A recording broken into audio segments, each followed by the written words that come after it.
नमस्कार मंडळी. तुम्हाला माहीत आहे का दसरा सण कसा साजरा केला जातो? दसरा हा भारतातील एक प्रमुख हिंदू सण आहे. हा सण आश्विन महिन्याच्या 10व्या दिवशी साजरा केला जाणारा सण आहे.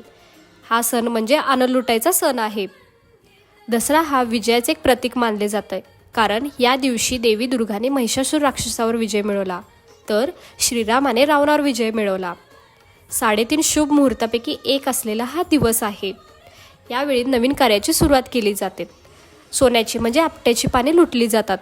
नवीन कपडे, घर, वाहने, सोने खरेदी करणे या दिवशी शुभ मानले जाते.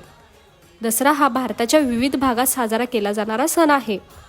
तो आनंदाचा आणि धार्मिक भावनेने भरलेला सण आहे. दसऱ्या दिवशी देवीचे पूजन केले जाते. दसऱ्या दिवशी शस्त्रपूजन सुद्धा केले जाते.